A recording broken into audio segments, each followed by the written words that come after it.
l'administration des mines et de leurs partenaires, du ministère de l'économie et des finances, de l'environnement et d'autres ministères directement impliqués dans la gestion du secteur minier en vue de réussir cette transparence et également de maximiser les retombées, n'est-ce pas, du secteur minier sur l'économie nationale. Parce qu'il faut suivre les contrats, il faut les comprendre, il faut les maîtriser. Donc d'où l'importance d'une telle formation dont le but est de renforcer les capacités des fonctionnaires en charge de la gestion et du suivi des contrats miniers. Voilà, quelle est la contribution des mines à l'économie nationale? Et après cette formation, est-ce qu'on peut s'attendre à ce qu'il y ait davantage une hausse? Concrètement, qu'est-ce qui va changer? Certainement, le travail de l'administration, c'est un travail de suivi, de réglementation et de suivi. Donc, la réglementation, c'est doter des meilleurs outils, tels que le code minier et ses textes d'application. Mais après de s'être donné de ces outils, il faut que les hommes puissent les comprendre et les suivre, et suivre leur mise en œuvre sur le terrain. D'où l'importance. Il est très difficile de chiffrer tout de suite parce que c'est un travail de qualité. Le travail de régulation et de suivi, c'est un travail qualitatif.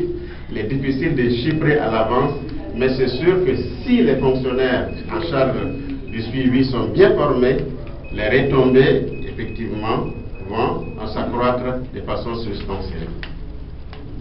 Maintenant, une personne pour le formateur. Le formateur lui-même. Non, on va prendre le formateur. On va changer le pardon.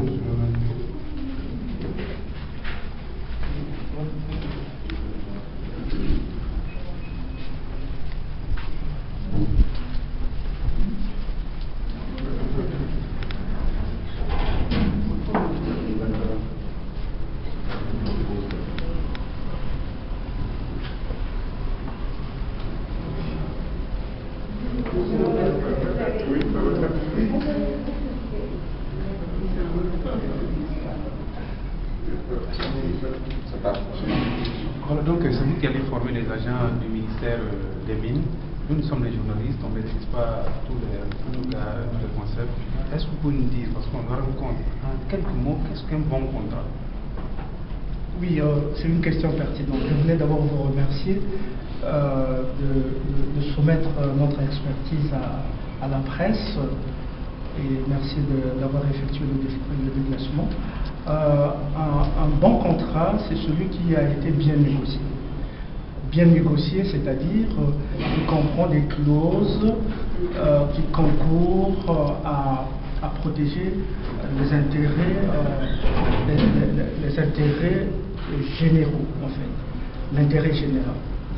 Sinon, c'est ça. Un bon contrat, par définition, c'est pas celui qui a été. C'est un contrat gagnant-gagnant.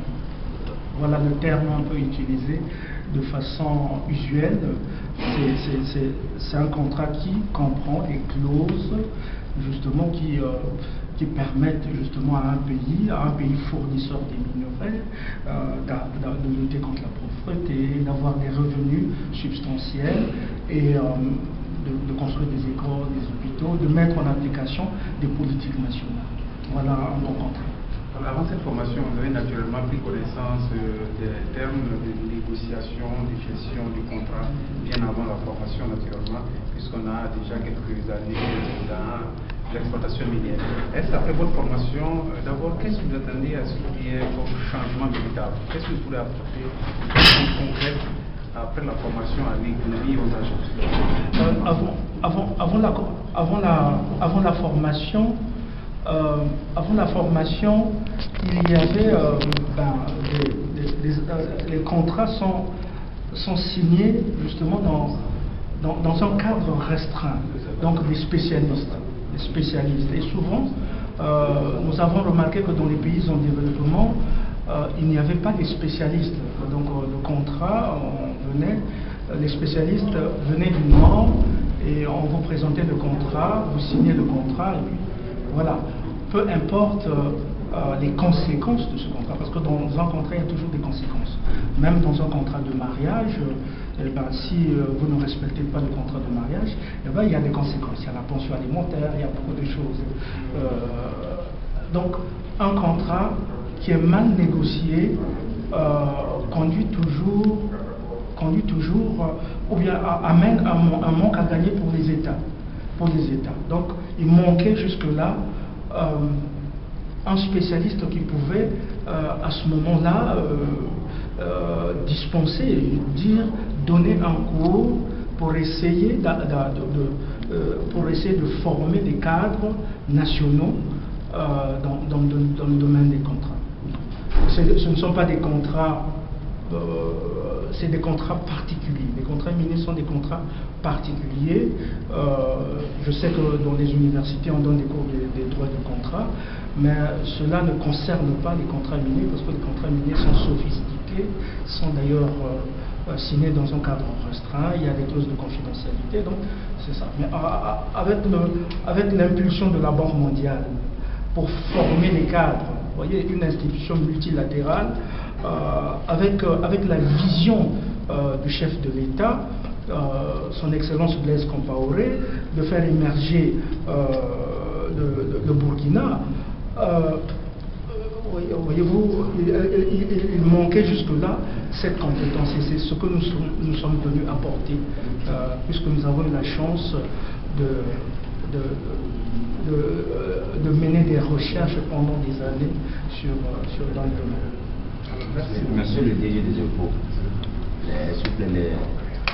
les mines, c'est combien entièrement d'impôts pour le Burkina annuellement? Vous chiffrez? Oui.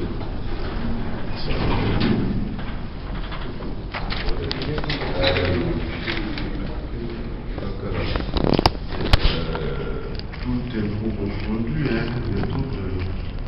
j'ai peur de donner un chiffre qui ne va pas être